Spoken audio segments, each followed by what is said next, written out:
Assalamualaikum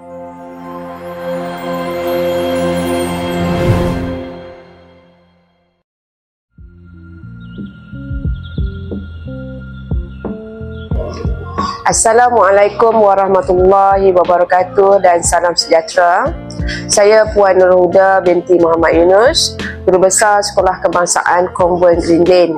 Saya ingin mengucapkan Selamat Hari Raya Aidilfitri kepada semua warga SKCJL yang beragama Islam dan juga yang meraihkannya.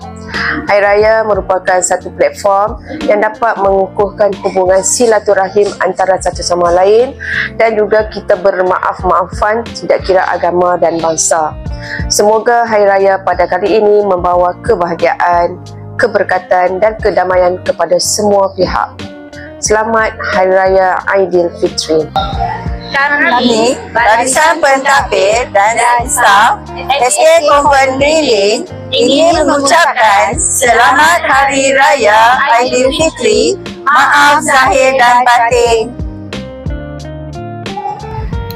Hai semua, saya Predip Nambia selaku YDP PIBG SK Konvent Green Lane ingin mengambil kesempatan ini untuk mengucapkan Selamat Hari Raya Aidilfitri, maaf zahir dan batin.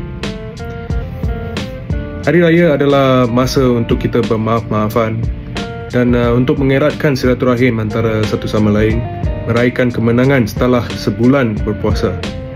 Semoga sambutan tahun ini membawa kegembiraan dan berkatan kepada semua walaupun di mana jua kita berada. Saya pun ingin merakamkan penghargaan kepada para guru yang telah mencurah tenaga, kasih sayang dalam mendidik anak-anak kita dan kepada semua ibu bapa yang sentiasa menyokong usaha PIBG dan sekolah. Marilah kita terus bekerjasama demi masa depan anak-anak kita yang cemerlang, gemilang dan terbilang. Akhir kata, selamat balik kampung dan pandu cermat di jalan raya. Selamat Hari Raya Aidilfitri semua.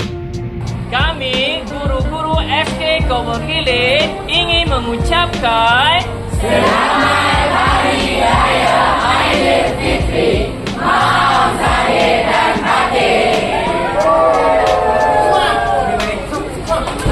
Kami, murid SK Konvent Green Lane ingin mengucapkan Selamat Hari Raya Aidilfitri, maaf zahir dan batin.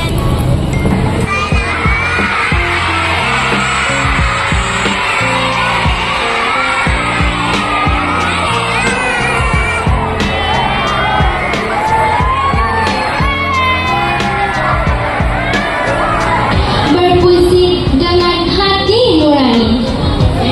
Tajuk puisi yang saya sampaikan ialah Bersama Kita Beraya.